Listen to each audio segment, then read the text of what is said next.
Alors, bonsoir, je me présente Anne-Marie Bolduc. Aujourd'hui, on va parler de la place du féminisme en 2019. Avant de commencer, je voudrais juste m'excuser pour ma voix. Je suis un peu malade, j'espère que j'arriverai quand même à m'exprimer avec aise. Donc, présentement, dans notre culture, on assiste à une vague pro-féminisme, à un ensemble de mouvements qui prônent la vision féministe et qui la glorifient. Je pense entre autres aux émissions télévisées comme Les Simones, à des mouvements artistiques comme le cabaret Mes Poils et au hashtag Moi aussi qu'on connaît tous très bien. Ce sont tous des preuves de la présence du féminisme dans notre société actuelle. Pourtant, il y a toujours des individus qui méprisent le féminisme et qui ont peine à comprendre qu'on en ait encore besoin aujourd'hui. Il y a des gens qui vont s'autoproclamer anti-féministes ou même masculinistes, alors que l'Alabama vient de passer une loi anti-avortement. En fait, je crois sincèrement que le féminisme doit continuer de prendre l'expansion parce qu'on est loin du but. Trop souvent, ce sont seulement les femmes qui vont s'en rendre compte. C'est sûr que l'incompréhension du féminisme peut se comprendre.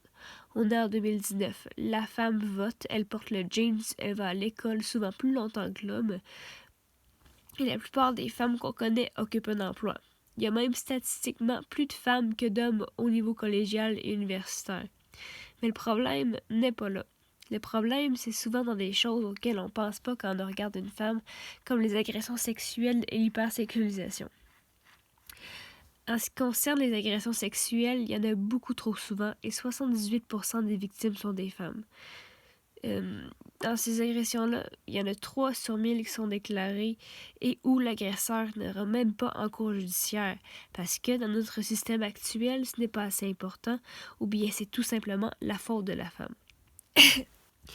C'est un manque effroyable de respect dans notre système et c'est avec le féminisme, avec des gens qui veulent parler des injustices qu'on vit, qu'il est possible de changer ça. L'hypersexualisation est en guerre constante avec le féminisme. L'image de la femme dans les médias est si imposante et si lourde que la jeune fille qui la voit à chaque jour ne se sent pas à la hauteur.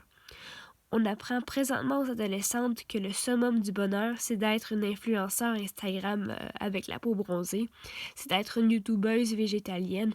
On lui apprend qu'il faut être mince, mais pas trop, grosse, mais pas trop, qu'il faut porter du maquillage, mais pas trop. On lui apprend à modifier son corps par rapport à ce que les médias veulent. Pas de poils, pas d'acné, pas de vergetures et la peau douce comme le duvet d'une pêche. Avec l'hypersexualisation, il y a aussi tout ce qui englobe la femme dans le domaine de la pornographie. La grande majorité des vidéos et des magazines envoient une version inadéquate de ce que sont réellement les relations sexuelles avec la femme, en même temps de la placer sur un piédestal. Le pire, c'est qu'ensuite, le garçon hétérosexuel va s'attendre à cette image-là dans son couple, une image qui est construite entièrement par le capitalisme et la sexualisation. Le féminisme a un grand rôle dans la lutte contre l'hypersexualisation. Il y a comme rôle de supprimer ce faux mode de vie-là. Le féminisme dit « tu es une personne, pas un produit, tu es un être doté de raison et tu ne mérites pas d'être oppressé ». Il y a beaucoup de gens qui ont peur du féminisme ou qui traitent le sujet comme si c'était une blague. Il y a beaucoup de gens qui pensent que le féminisme, c'est de la misandrie, donc c'est de détester l'homme, mais ce n'est absolument pas le cas. Être féministe, ce n'est pas pour être un enragé extrémiste qui déteste les hommes, les gens trans et la religion. C'est pour moi qui se fait ridiculiser par les adolescents quand je porte pas un soutien-gorge. C'est pour ma meilleure amie d'enfance qui doit se balader à Montréal avec du poivre de Cayenne dans ses poches. C'est pour ma cousine qui s'est fait suivre en bus et en métro par un inconnu qui la prenait en photo. C'est pour la femme qui veut être quelque chose de plus qu'un corps. Vous avez peut-être déjà entendu parler de Rick Flashman, qui est l'auteur du site web Marc Lépine Criminal or Folk Hero, littéralement Marc Lépine, criminel ou héros populaire. Cet homme-là scande que le meurtrier Marc Lépine a bien fait en effectuant la tuerie de 14 femmes ingénieures en 1989, parce que la femme est un monstre, qu'elle doit être, et je cite, démonstrée pour que les hommes puissent l'aimer à nouveau. Déjà là, on peut voir qu'il y a quelque chose qui cloche quand on est rendu à féliciter un criminel d'avoir causé la mort de 14 personnes. Son article, ce n'est que des attaques à la femme, des stéréotypes qui sont troublants, qui sont une autre preuve qu'on a besoin du féminisme encore aujourd'hui. Parce qu'il y a encore des gens comme Rick Flashman qui vont jusqu'à idolâtrer des criminels misogynes. Je crois qu'on peut le dire haut et clair, le féminisme est toujours présent et avec raison.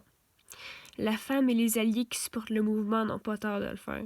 Jusqu'au dernier, oui, mais elle l'a cherché. Jusqu'au dernier, cette fille-là est garce. Le féminisme va rester dans notre culture et ce aussi longtemps qu'il le faudra. Merci beaucoup de votre écoute et passez une très belle journée.